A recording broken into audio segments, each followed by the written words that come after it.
All right, so there was so much that was said in last night's foreign policy national security debate. Lots on the Patriot Act, on immigration, and the role of the TSA, to name a few.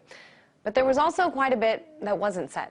The crisis in the Eurozone, more specific talk on China, North Korea, or Iraq. We want to dig a little deeper into what it all means with someone who is no stranger to presidential politics and foreign policy, former Reagan administration official and columnist Paul Craig Roberts. Dr. Roberts, it was very clear last night, both for the questions about the Patriot Act, about more sanctions for Iran, about more drones in Pakistan, that fear-mongering seems to be sort of a political strategy in some ways. Talk about that and your takeaway from what you saw at the debate last night. Well, it was a comedy show.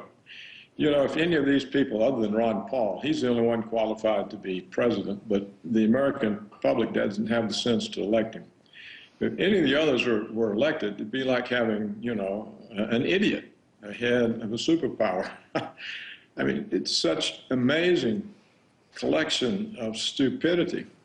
Any of these people would be an absolute total danger to not just to Americans, but to the entire world. What do you mean a danger? In what way? Well, they all want to go to war. You know, Michelle Bachmann wants to. She says Pakistan is more than an existential threat. Well, she doesn't even know what that means. But it sounds heavy, you know, like she's an intellectual. And all of them want to attack Iran. We have Herman Cain saying that the terrorists want to kill us all. Well, they're not having any success, are they? and Gingrich says we'll live in fear for the rest of our lives. Well, actually, he's right about that. We'll live in fear from the American warmonger police state, but not from the terrorist hoax. I mean, who are these terrorists? I mean, where are they? Why don't they ever do anything? You talk about, you know, the different mentions of the idea of going to war. I know one of the issues that's really been out there in terms of foreign policy is this issue of Iran. I know there's been increased talk of the need for a plan to deal with Iran, especially after the release of that IAEA report that suggested that Iran is still developing its nuclear capabilities. I know we spoke to you about that last week or the week before, but, you know, many of the candidates say more sanctions are needed. But I want to play what former Utah Governor Jon Huntsman said, and then we'll talk about it. We had a discussion earlier tonight about sanctions. Everybody commented on sanctions. Sanctions aren't going to work. I hate to break it to you. They're not going to work because the Chinese aren't going to play ball, and the Russians aren't going to play ball. Our interest in the Middle East is Israel, and our interest is to ensure that Iran does not go nuclear. All right, so Iran is definitely not going away as a political issue. Huntsman and Ron Paul, I think, tend to differ a lot more than with what should be done about Iran than the other candidates. What do you make of what was said? Was there any good idea that was mentioned last night in terms of how to deal with Iran? No, of course not. I mean, what do they mean, deal with Iran? What's Iran doing? It hasn't done anything. It's all a hoax, just like Saddam Hussein's weapons of mass destruction. Just like Gaddafi's missiles and weapons of mass destruction, which they can't find either. It's all a hoax. They'll get to Iran, but first they're going to knock off Syria. Syria's next on the list.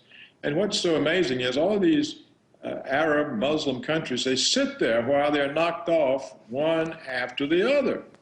You would have thought that long before now they would have realized they share a common threat and organize. But no, they sit there and wait for NATO and the Americans to come get them. And Syria's next, and after Syria, they'll be Iran. I'm sure that will be the question for one of the future debates. Let's talk, though, now about China. Harsh rhetoric from many in the GOP, including those on stage last night. In a nutshell, according to them, China is a job killer. China needs to have more pain inflicted on it. On the other hand, these ideas about limiting trade to China that some of these candidates want to impose, these go against the very views of the majority in this country because it could hurt businesses. Now, I should mention, China was not discussed in last night's debate until literally the last 2 minutes, I think. But it has been discussed in previous debates and will be again. Dr. Roberts, what do you make of what is clearly a case of flip-flopping on China, at least in terms of rhetoric versus action? Well, it's just part of the threat hype. You know, the threats now are everywhere. They're all the Middle East, the Arabs, the Muslims, the Chinese, the Russians. The threat is everywhere. It's just part of the threat hype. It doesn't really have any basis in anything. You know, China is America's largest creditor. They're our biggest banker. And certainly the American corporations, which now produce their production that they sell to Americans abroad in China, they're not going to go along with any sort of restrictions on China because it means restrictions on their own profits.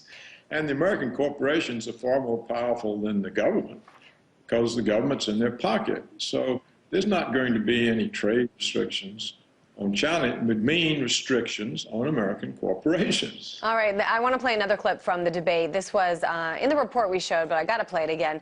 This is in regards to the Patriot Act and the role that the TSA should have. The folks who are most likely to be committing these crimes, if you look at, I mean, obviously it was people. Obviously, Muslims would be someone you'd look at. Absolutely, those are the folks who are the radical Muslims, are the people that are committing these crimes. All right, so this is a debate that's being seen by people around the world. How does this type of response fare internationally? Well, it shows that the candidates for the presidency are idiots. I mean, the TSA wastes $80 billion a year. They haven't caught a single terrorist. They're not any terrorists for them to catch. Moreover, they don't focus on Muslims or people who look like terrorists. They focused on everybody. They harassed 89-year-old grandmothers in wheelchairs, 6-year-old little girls. They harassed members of Congress, CIA analysts. They harassed people who had security clearances for their whole life. They can't tell the difference between a high-placed American citizen, a U.S. senator, and a possible terrorist. The TSA should simply be abolished. It doesn't perform any useful function except to get Americans accustomed to having all their rights violated. That's the only function. Let's switch gears now to U.S.-Russia relations for a moment. The U.S. anti-missile defense system has been a sticking point between the two countries for a long time.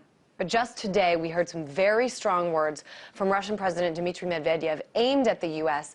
We can talk about this in a second, but let me play what the president warned could happen if the U.S. continues to move forward with missile defense plans along Russia's border. Russia will deploy contemporary strike systems in the west and south in order to prevent fire damage from U.S. missile systems deployed in Europe. The deployment of the Iskander missile system in the Kaliningrad region will be one such step.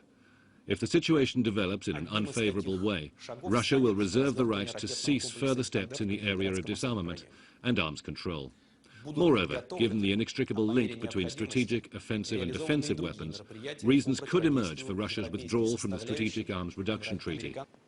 All right, so here we have him saying Russia could pull out of the START treaty, signed back in April of 2010, and stop nuclear disarmament if the U.S. continues to deploy its missile defense shield in Europe. Dr. Roberts, what is going on here?